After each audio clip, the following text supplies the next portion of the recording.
Hello everyone, welcome to our channel. RRB JEE 2024 ఎగ్జామ్కి useful అయ్యేటువంటి previous year questions మనకు గత ఎగ్జామ్లో అడిగినటువంటి క్వశ్చన్స్ ఇవి. Railway recruitment board junior engineer పాత ప్రశ్న పత్రాల యొక్క క్వశ్చన్స్, వాటి యొక్క విశ్లేషణ. సో ఈ ప్రీవియస్ ఇయర్ క్వశ్చన్స్ మిగతా రైల్వే ఎగ్జామ్స్కి కూడా యూస్ఫుల్ అవుతాయండి. ఎన్టీపీసీ ఎగ్జామ్స్కి కావచ్చు, టెక్నీషియన్ ఏఎల్పీ ఎగ్జామ్స్కి కావచ్చు, గ్రూప్ డి ఎగ్జామ్స్ కావచ్చు, ఇవన్నీ కూడా అన్నిటికీ కూడా యూస్ఫుల్ అయ్యేటువంటి క్వశ్చన్స్ ఇవి. మరి తప్పకుండా చివరి వరకు ఈ వీడియో చూడండి. సో ప్రతి ఒక్క క్వశ్చన్ కూడా విత్ డీటెయిల్ ఎక్స్ప్లెనేషన్ ఇవ్వడం జరుగుతుంది. మన ఛానల్ని ఇప్పటివరకు సబ్స్క్రైబ్ చేసుకుని వారు సబ్స్క్రైబ్ చేసుకొని వీడియోని లైక్ చేయండి. సో ఫస్ట్ క్వశ్చన్ ఇక్కడ చూసినట్టయితే మనకు నెంబర్ సిరీస్ క్వశ్చన్ ఇచ్చారండి. 5, 4, 6, 15, 56 నెక్స్ట్ ఏ నెంబర్ వస్తుంది అని. సో మనకు ఈ టైప్ ఆఫ్ క్వశ్చన్స్ చూడండి. ఫస్ట్ మనకు 5 ఉంది, తర్వాత 4 అంటే డిక్రీజ్ అయింది. డిక్రీజ్ అయిన తర్వాత మళ్ళీ 6 ఇంక్రీజ్ అయింది, కంటిన్యూస్గా ఇంక్రీజ్ అవుతూ వెళ్తుంది. అది కూడా ఎలా చూడండి, 5, 4 డిక్రీజ్, మళ్ళీ ఇంక్రీజ్, 1 ఇంక్రీజ్, మళ్ళీ తర్వాత 9 ఇంక్రీజ్ అయింది, తర్వాత మళ్ళీ చాలా ఇంక్రీజ్ అయింది, దాదాపు 41 ఇంక్రీజ్ అయింది. సో 56 తర్వాత నెక్స్ట్ అన్నీ కూడా ఆప్షన్స్లో చూసినట్టయితే 200స్లో ఉన్నాయన్ని. మరి ఇటువంటి క్వశ్చన్స్కి మీరు ఈజీగా గెస్ చేయాల్సినటువంటి, గెస్ మీన్స్ ఇక్కడ ట్రై చేయాల్సినటువంటి ప్యాటర్న్ ఏవి అంటే మల్టిప్లికేషన్ ప్యాటర్న్ అయితే కంపల్సరీ మీరు మెన్షన్ చేసుకోవాలి. సో ఫస్ట్ ఇక్కడ గ్యాప్స్ చూడండి, గ్యాప్స్ ఏ విధంగా ఉన్నాయి గమనించండి. ఇక్కడ -1 ఉంది, తర్వాత +1 ఉంది, తర్వాత మరి +9 ఉంది, +41 ఉంది. సో మీకు ఇక్కడ ఈ 41 చూడగానే ఇంకా స్క్వేర్స్ కానీ మల్టిప్లికేషన్ కానీ అంటే స్క్వేర్స్ లాంటివి కానీ ఇటువంటివి ఏం లేవు, డైరెక్ట్గా నెంబర్ మల్టిప్లికేషన్ చూడాలి. చూడండి 5 తర్వాత 4 వచ్చింది, మరి దీన్ని ఎలా రాసుకోవచ్చు అంటే 5 × 1, 5 - 1 that is equals to 4. Okay, next మళ్ళీ ఏం చేయొచ్చు, 4తో ×1 అన్నా కానీ, లేదంటే 2 అన్నా కానీ, ×3 అన్నా కానీ ఇలా ఉండాలి. మరి 1 తీసుకుంటే 4 × 1 = 4 +2 తీసుకోవాలి. ఒకవేళ అలా కూడా ట్రై చేద్దాం. 4 × 1 = 4 +2 -1 +2 ఇక్కడ 6 వచ్చింది, బాగానే ఉంది. మరి నెక్స్ట్ కూడా ఏం చేయాలి, మళ్ళీ 1 చేయాలి కంపల్సరీ. మరి అప్పుడు ఏం చేయాలి, -3 కానీ -1 కానీ చేయాలి. మరి -1 చేసినా -3 చేసినా ఏం చేసినా రాదు. సో కాబట్టి మనకు ఈ ప్యాటర్న్ అయితే రాంగ్. మరి 1 తర్వాత నెక్స్ట్ స్టెప్లో 4 × 2 చేయండి. 4 × 2 = 8, 8 మైనస్ ఎంత వచ్చింది, 2 చేస్తే 6 వచ్చింది. చూడండి ఇక్కడ ×1 -1, ×2 -2 కంపల్సరీ. నెక్స్ట్ది ×3 -3నే ఉండాలి. 6 × 3 = 18, 18 - 3 15. సో ప్యాటర్న్ సెట్ అయింది. సో నెక్స్ట్ మళ్ళీ 15 × 4, 15 4 = 60, 15 4 = 60, -4 64, 60 ఒక 4 -4 అంటే 56 వస్తుంది. సో కాబట్టి ప్యాటర్న్ సెట్ అయింది. మరి నెక్స్ట్ ఏముంటుంది, 56 × 5 - 5. సో 56 × -5 × 5 -5 అంటే దీన్ని మీరు మొత్తం క్యాలిక్యులేషన్ చేయాల్సిన అవసరం లేదు. ఒకసారి చూడండి, 5 × 6 ఎంత 30, 5 × 6 = 30 అంటే 0 వస్తుంది. 0 - 5 యూనిట్ డిజిట్ 5 వస్తుంది. కంపల్సరీ మనకు సెకండ్ ఆప్షన్ అవుతుంది. కాబట్టి మీరు చెక్ చేసుకోవచ్చు, కానీ ఇది మీరు ఎగ్జామ్లో ఇంత చెక్ చేసుకోవాల్సిన అవసరం లేదు, ఎందుకంటే మనకి యూనిట్ డిజిట్లో 5 ఉన్నది ఒకటే ఆప్షన్ కాబట్టి. 5 × 6 = 30, 5 × 5 = 25, ఒక 3 28, 280 - 5 275. సో అలా ఈజీగా గెస్ చేయొచ్చు, యూనిట్ డిజిట్తోనే గెస్ చేయొచ్చు. ఒకవేళ 265, 255, 285 అలా ఇచ్చింటే అప్పుడు కంపల్సరీ మొత్తం చేసుకోవాల్సింది. సో కాబట్టి ఆన్సర్ అయితే మనకు సెకండ్ ఆప్షన్.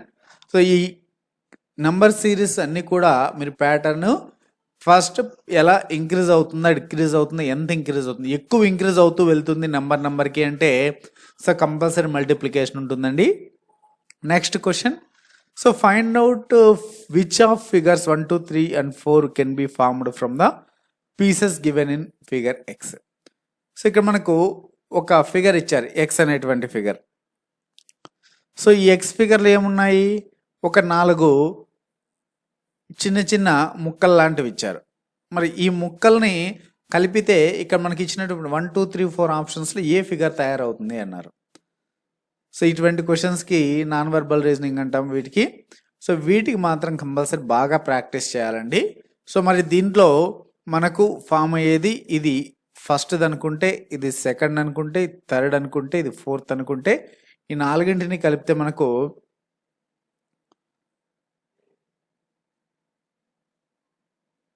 యాక్చువల్గా దీన్ని చూడండి, ఈ రెండింటిని కలిపితే 3, 4ని కలిపితే ఒక బాక్స్ లాంటి తయారవుతుంది ఇలాగా. అంటే ఇక్కడ ఇదొక ఫిగర్, ఇదొక ఫిగర్, 2 ఫిగర్స్ అయిపోయాయి. మరి ఇక్కడికి ఇదొక ఫిగర్ అనుకున్నా, ఇంకా ఈ ఫిగర్ లేదు కాబట్టి ఇది ఆన్సర్ కాదు. నెక్స్ట్ మళ్ళీ దీనిలో చూడండి, ఇక్కడికి ఇదొక ఫిగర్ అనుకోండి, ఇదొక ఫిగర్, మరి ఇక్కడికి ఇదొక ఫిగర్, మరి చాలా ఎక్కువ ఉన్నది కాబట్టి ఇది కూడా కాదు, ఈజీగా చెప్పేయచ్చు. మరి ఇందులో చూసినట్టయితే ఇక్కడికి ఒకటి అనుకుంటే, ఇక్కడికి ఒకటి అనుకుంటే, ఇందులో 2 రావాలి, ఇందులో 2 రావాలి, 4, ఇక్కడ ఒక 2, 6 రావాలి, కానీ 4 ఉన్నాయి. మనకి ఇక్కడికి తీసుకుంటే చూడండి, ఇక్కడికి ఇలాగా చూడండి, ఇది 1, ఇది 2, ఇది 3, ఇది 4 అనుకుంటే సో కంపల్సరీ 4 ఫిగర్స్తో ఫామ్ అవుతుంది. సో ఆన్సర్ అయితే మనకి ఇప్పుడు థర్డ్ ఆప్షన్ అని చెప్పొచ్చు. చూడండి మీకు ఇలాగా క్లియర్గా ఉంటుంది. 1, 2, 3, 4 అనేటువంటి ఈ ఫిగర్స్ ఇలా ఉంటాయి. సో ఆన్సర్ ఇస్ మనకు third option is the right answer. So ఈ విధంగా ఈజీగా గెస్ చేయొచ్చు. నాన్ వర్బల్ రీజనింగ్ చాలా ఈజీగానే ఉంటుంది, but practice is most important. Next question, so general science నుంచి, how will the light rays passing from air into a glass prism bend? కాంతి కిరణాలు గాలి నుండి గాజు పట్టకంలోకి వెళ్తే ఎలా వంగి ప్రయాణిస్తాయని అడుగుతున్నారు. ఫస్ట్ ఆప్షన్ ఏమైనా ఇచ్చారు, almost at 90 degrees with normal, away from the normal, towards the normal, as the normal అని ఇచ్చారు. మరి ఇక్కడ ఏ వైపు వంగి ఉంటాయంటే, సో టువర్డ్స్ ద నార్మల్ అండి, సాధారణం వైపు వంగి ఉంటాయి. సో నార్మల్ వైపు వంగి ఉంటాయి. మరి ఇది ఎలాగంటే దీనికి ఏ ధర్మం వర్తిస్తుంది? సో కాంతి యొక్క ధర్మం ఏది అంటే, ఏ ఫినామినన్ ప్రకారం ఇది పనిచేస్తుంది అంటే రిఫ్రాక్షన్ ఆఫ్ లైట్.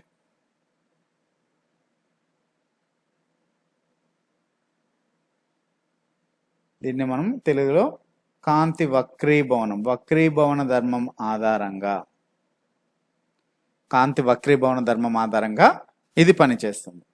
అంటే ఈ విధంగా అండి. సో ఈ స్ట్రైట్ ఉన్నటువంటిది నార్మల్. సో నార్మల్ వైపు మనం ఇలా ఇచ్చేటువంటి, సో మనం పంపించేటువంటి రే ఇది గాజు పట్టకం.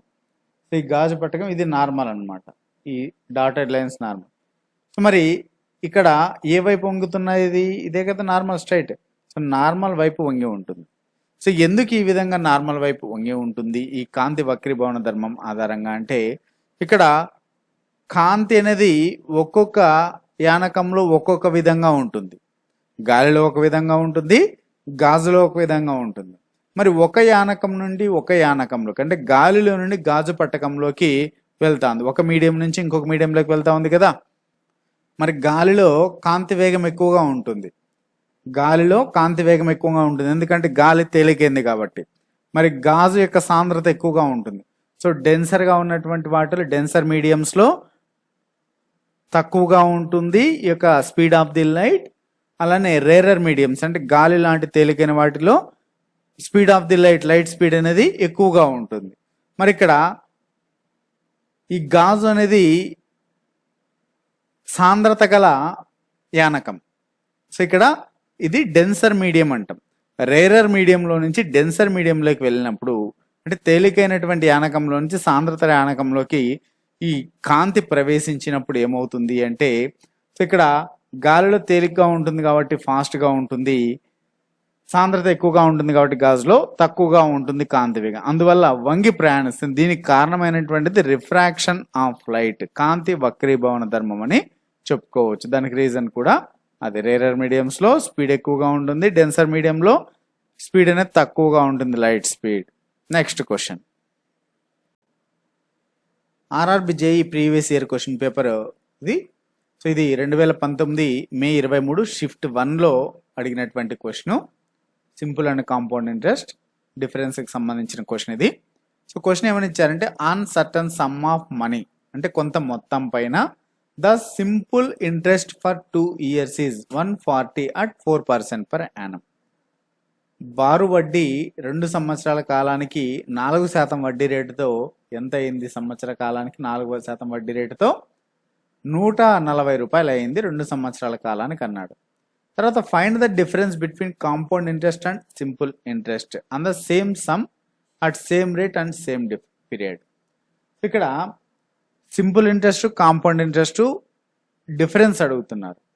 ఎన్ని సంవత్సరాలకి, ఎంత అమౌంట్ కంటే ఒకే అమౌంట్కి, అంటే ఒకే అసలుకి ఒకే రేట్ ఆఫ్ ఇంట్రెస్ట్కి, అనగా ఒకే వడ్డీ రేటుకి ఒకే కాలానికి same period. So simple interest చేసేటప్పుడు మనకి సేమ్ పీరియడ్ అంటే 2 ఇయర్సే, సేమ్ రేట్ ఆఫ్ ఇంట్రెస్ట్ అంటే 4%.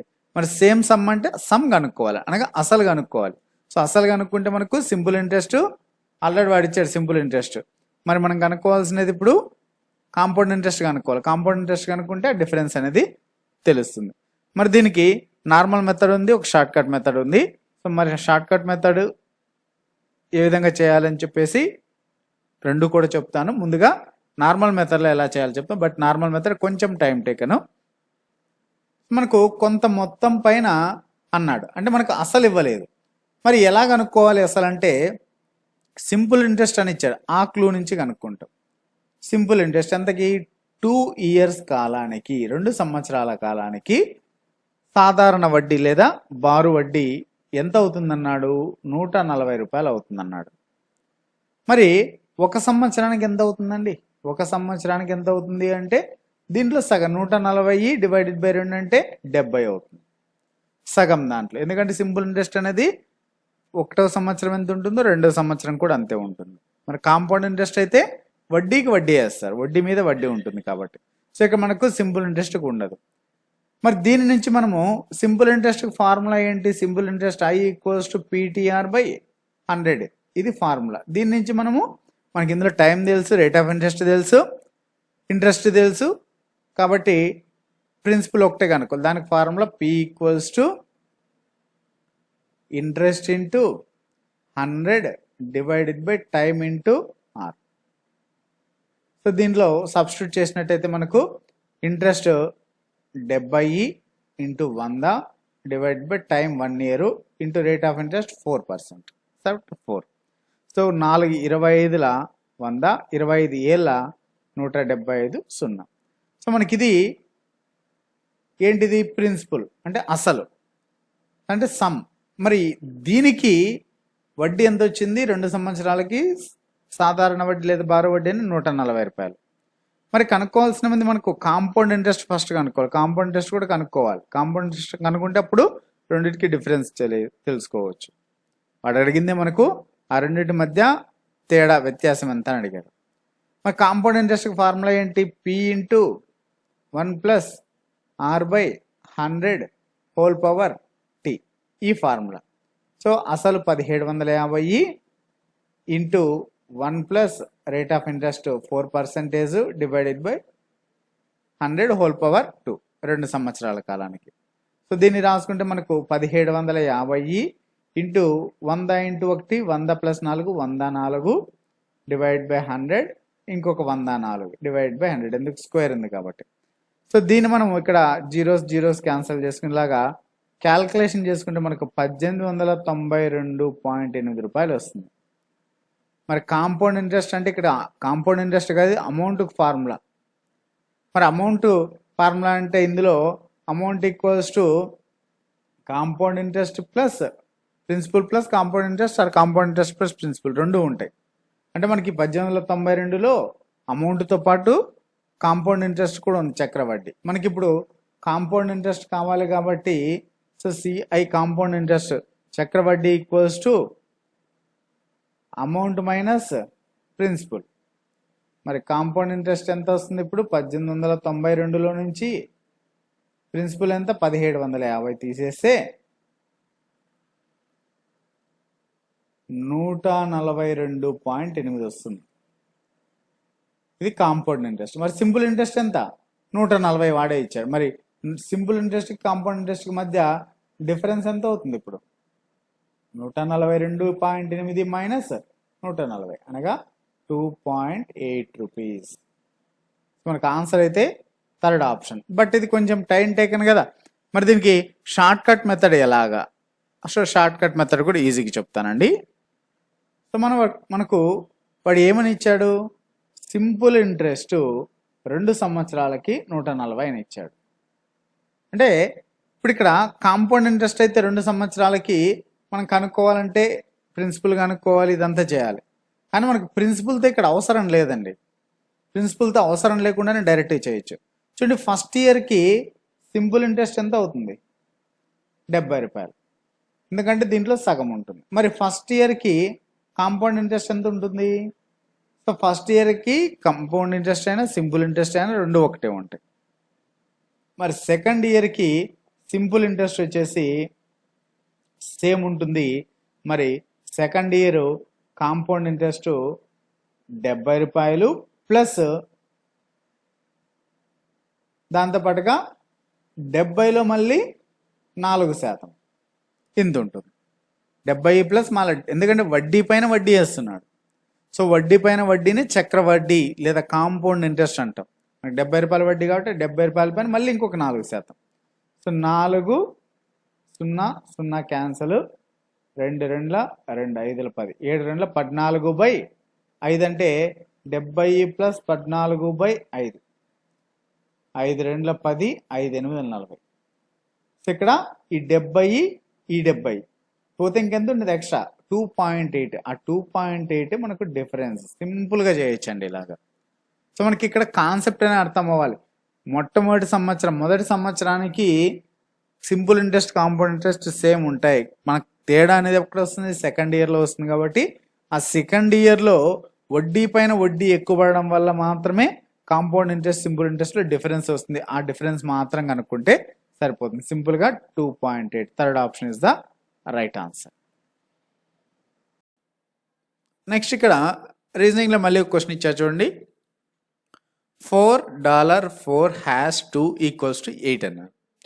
తర్వాత $3 హ్యాష్ 2 ఈక్వల్స్ టు 12 అన్నారు. అయితే then $7 hash 3 equals to what అంటున్నారు. ఆ క్వశ్చన్ మార్క్ ప్లేస్లో ఏమొస్తుంది? చూడండి, మనం దీన్ని ఎలా రాసుకోవాలి? ఫస్ట్ ఆఫ్ ఆల్ చూడండి, 4 × 4 ఎంత అవుతుంది? 4 4 జా 16 డివైడెడ్ బై 2 చేస్తే 8 వస్తుంది. ఈ ఈక్వేషన్ సెట్ అయిందా? 4 4 16, 16/2 అంటే 2 8 16 కాబట్టి 8. సేమ్ మళ్ళీ దీని కూడా అంటే ఇప్పుడు డాలర్ అంటే మనకు ఇంటూ అని, హ్యాష్ అంటే డివైడెడ్ బై అని, ఈక్వల్స్ టు 12. ఇది కూడా సెట్ అవుతుంది. చూడండి, 3 8 24, 24/2 అంటే 24 అర్ధల 12. సో సెట్ అయింది. అప్పుడు అంటే మనకి ఇప్పుడు 7 × 6 divided by 3. So 7 6 42 divided by 3 అంటే 14. Third option is the right answer. Next one. So మనకు పజిల్ ఇచ్చారండి. సో ఈ పజిల్లో సో ఒక 7 మెంబర్స్ ఇచ్చారు. ఎవరు? LHKTFJ and R. సో వీళ్ళందరూ కూడా represent different countries in Olympics. So Olympics నుంచి పార్టిసిపేట్ చేస్తున్నటువంటి 7 కంట్రీల నుంచి పార్టిసిపేట్ చేస్తున్నటువంటి వ్యక్తులు. మరి ఆ కంట్రీస్ ఏవి? USA, China, Korea, France, Russia, Australia and Japan. Each one competes for a different sport. So మరి ప్రతి ఒక్కరూ కూడా ఒక్కొక్క క్రీడలో పార్టిసిపేట్ చేస్తున్నారు అంటున్నారు. అవేవి ఏవంటే volleyball, archery, rifle shooting, tennis, boxing, athletics and football. The order of persons, countries and games is not necessarily the same. So అక్కడ ఇచ్చినటువంటి ఆర్డర్ అయితే కాదు అని మనకి కింద ఒక్కొక్కటి ఇస్తున్నారు. So K represents China for archery, T represents USA but not for volleyball or rifle shooting. అంటే ఇక్కడ K వచ్చేసి K అనే వ్యక్తి చైనా నుంచి పార్టిసిపేట్ చేస్తున్నారు. ఏ క్రీడ అంటే ఆర్చరీ, ఫస్ట్ క్లియర్గా ఇచ్చాడు. తర్వాత T రిప్రజెంట్స్ USA. T వచ్చేసి USA చెందిన క్రీడాకారుడు but not for volleyball and rifle shooting. అంటే వాలీబాల్ ఆడడం లేదు, రైఫిల్ షూటింగ్ కూడా కాదు అంటున్నారు. మరి one who represents Japan competes for boxing. అయితే జపాన్ నుంచి ఎవరైతే పార్టిసిపేట్ చేస్తున్నారో, పోటీ పడుతున్నారో వాళ్ళు బాక్సింగ్ అంటున్నారు. తర్వాత F competes for volleyball but not Korea. So F అనే వ్యక్తి వాలీబాల్ క్రీడ అయితే కొరియా నుంచి కాదు, కొరియాకి చెందిన వ్యక్తి కాదు అంటున్నారు. తర్వాత L represents Australia for athletics. So L అనే వ్యక్తి ఆస్ట్రేలియాకి చెందిన వ్యక్తి, అథ్లెటిక్స్లో పార్టిసిపేట్ చేస్తున్నాడు అని. The one who represents Russia competes for tennis. అయితే రష్యా నుంచి ఎవరైతే పోటీ పడుతున్నారో వాళ్ళు టెన్నిస్ అంటున్నారు. తర్వాత J does not represent Korea or Japan. J అనే వ్యక్తి కొరియాను కాదు జపాను కాదు అంటున్నారు. తర్వాత R competes for rifle shooting. R అనే వ్యక్తి రైఫిల్ షూటింగ్ క్రీడకు చెందిన వ్యక్తి అంటున్నారు. సో దాన్ని మీకు ఇక్కడ ఇంగ్లీష్లో కూడా ఇవ్వడం జరిగింది, తెలుగులో కూడా ఇవ్వడం జరిగింది. సో దీన్ని మరి ఒకసారి డయాగ్రామ్ కాదు ఇక్కడ, సో వారికి సెట్ చేద్దాం వాళ్ళందరూ ఏ కంట్రీ ఏ వ్యక్తి ఏ క్రీడ అనేది. సో ఫస్ట్ మనకి ఇచ్చినటువంటి స్టేట్మెంట్ ఇక్కడ చూసినట్టయితే సో ఏమని ఇచ్చారు, కే రిప్రజెంట్స్ చైనా ఫస్ట్ ఇచ్చినటువంటి స్టేట్మెంట్. సో కాబట్టి ఇక్కడ అందరు వ్యక్తుల్ని రాద్దాం. L H K T F J. So ఇక్కడ మనకు కే రిప్రజెంట్స్ చైనా అంటున్నారు. K China,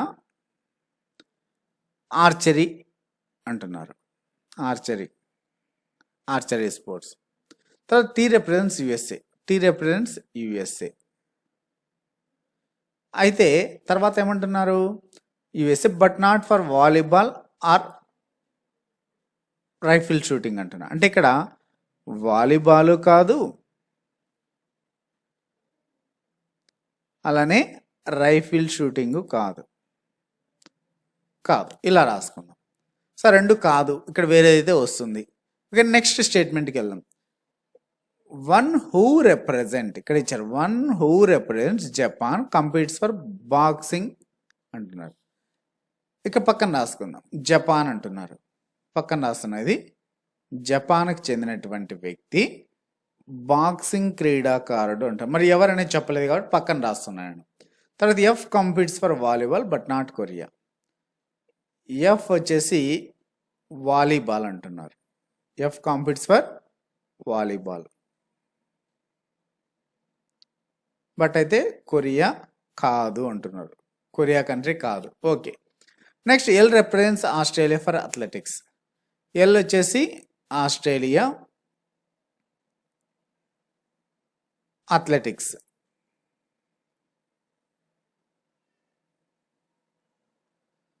next the one who represents Russia competes for tennis. So Russia ఎవరైతే ఉన్నారో వాళ్ళు టెన్నిస్ అంటున్నారు. తర్వాత J does not represents Korea or Japan. ఇక్కడ J వచ్చేసి కొరియాను కాదు జపాను కాదు. Next are competes for rifle shooting. R వచ్చేసి రైఫిల్ షూటింగ్ అంటున్నారు.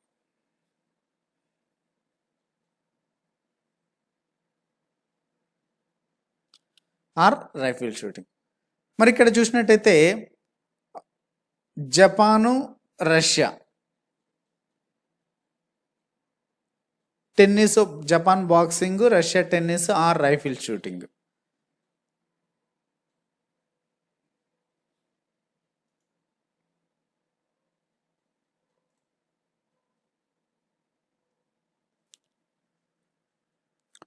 చూడండి, ఫస్ట్ స్టేట్మెంట్ ఏమి ఇచ్చారో రాసుకుందాం. K represents China for archery. K వచ్చేసి మనకు చైనా అంటున్నారు, ఆర్చరీ అని క్లియర్గా ఇచ్చారు. Next T represents USA but not for volleyball or rifle shooting. T ఏ కంట్రీ అంటున్నారు, యుఎస్ఏ, బట్ అయితే వాలీబాల్ కాదు రైఫిల్ షూటింగ్ కాదు. ఈ రెండు కూడా పక్కన రాసుకుందాం. వాలీబాల్ ఆ రైఫిల్ షూటింగ్ కాదు, ఇక్కడ రాదు. Next one who represents Japan competes for boxing. Japan ఎవరైతే ఉన్నారో వాళ్ళు boxing. Next F competes for volleyball but not Korea. F వచ్చేసి వాలీబాల్, బట్ అయితే కొరియా కాదు. సో అంటే మనకు ఫస్ట్ వ్యక్తి, తర్వాత కంట్రీ, తర్వాత స్పోర్ట్ రాస్తున్నాను. ఇక్కడ కానివి లాస్ట్లో రాస్తున్నాను, నాట్ అన్నవి. తర్వాత L represents Australia for athletics. L Australia athletics. Next the one who represents Russia competes for tennis. Russia ఎవరైతే ఉన్నారో వాళ్ళు టెన్నిస్ కాంపిటీషన్. తర్వాత J does not represent Korea or Japan. అంటే మనకు జే వచ్చేసి కొరియాను కాదు, జపాను కాదు అంటున్నారు. పక్కన రాస్తున్నా ఇక్కడ.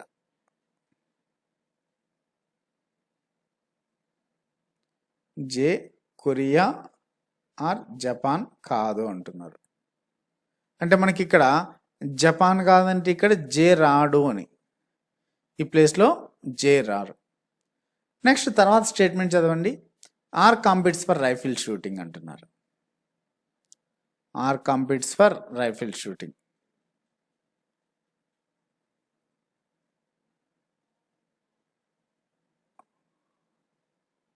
Are competes rifle shooting. Okay, ఇప్పుడు మనకు ఇందులో మనకు చూడండి 1 2 3 ఇక్కడ 4 5 6 7 ప్లేసెస్ ఉన్నాయి. మరి 7 ప్లేసెస్లో మనకు ఇందులో కంట్రీస్ కానీ క్రీడలు కానీ సెట్ కానీ ఎన్ని ఉన్నాయి? కంట్రీస్ వచ్చేసి 1 2 3 4 5 సెట్ అయినాయి. ఇంకా సెట్ కానివి 2 ఉన్నాయి. ఇక్కడ చూడండి, ఎఫ్ దగ్గర కొరియా రారు అంటున్నారు. ఎఫ్ కొరియా రారంటే ఇంకే కంట్రీ మిగిలింది? ఎఫ్ వచ్చేసి ఫ్రాన్స్ ఒక్కటే మిగిలింది ఇంకా. ఎందుకంటే China, USA, Japan, Australia, Russia 5 కంట్రీలు అయిపోయినాయి. ఇంక 7 కంట్రీలు 5 అయిపోతే ఇంక 2 ఉంటాయి. బట్ ఇక్కడ ఎఫ్ ప్లేస్లో కొరియా రాదని క్లియర్గా రాసుకున్నాం. సో కాబట్టి ఎఫ్ వచ్చేసి ఫ్రాన్సే రావాలి. ఇంకా మిగిలినటువంటిది ఆర్ వచ్చేసి కొరియా. R Korea. మరి ఇంకా అథ్లెట్స్లో చూడండి, volleyball, archery, boxing, athletics, tennis, rifle shooting 1 2 3 4 5 6. ఇంకొకే ఒక క్రీడ ఉంది. మరి యుఎస్ఏ ఏ క్రీడ వస్తుంది?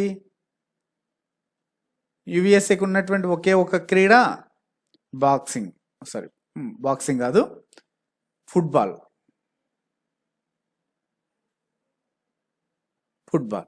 ఇంక ఇప్పుడు జే ఒకరున్నారు, హెచ్ ఒకరున్నారు. మరి ఇక్కడ జపాన్ దగ్గర జే రారు అంటే, ఎందుకంటే జపాన్ కాదు, జపాన్ కొరియా కాదు అంటారు. మరి జపాన్ దగ్గర జే రారు అంటే ఇంకెవరు వస్తారు? హెచ్ వస్తారు. ఇక్కడ రష్యాకి జే వస్తారు. సో ఈ విధంగా సెట్ అయింది. మరి ఇప్పుడు మనకి దీనిపైన ఇచ్చినటువంటి క్వశ్చన్ ఏంటి? చాలా ఈజీగానే సెట్ అయిందండి, డిఫికల్టీగా ఏమి ఇవ్వలేదు, మోడరేట్ లెవెల్ క్వశ్చన్ అని చెప్పొచ్చు. So which of the following combinations of member, sport and country correctly matched? J tennis France అంటున్నాడు.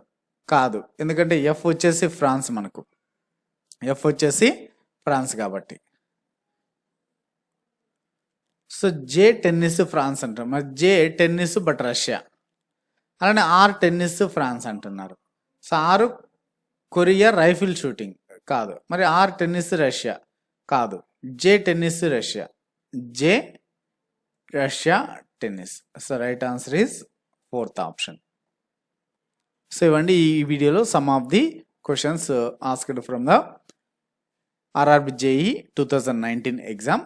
మరి 2019 మే 19th మే 23 జరిగినటువంటి క్వశ్చన్ పేపర్ ఇదండి. సో నెక్స్ట్ వీడియోలో కూడా మరిన్ని ఆర్ఆర్బి ఎగ్జామ్స్లో అడిగినటువంటి క్వశ్చన్స్ని ఎక్స్ప్లెయిన్ చేయడం జరుగుతుంది. మేము అప్లోడ్ చేసిన వెంటనే మీకు నోటిఫికేషన్ రూపంలో వీడియో రావాలి అంటే మీరు మన ఛానల్ని సబ్స్క్రైబ్ చేసుకొని వీడియోని లైక్ చేయండి. అలానే పక్కన ఉన్నటువంటి బెల్ ఐకాన్ని క్లిక్ చేయండి. Thanks for watching.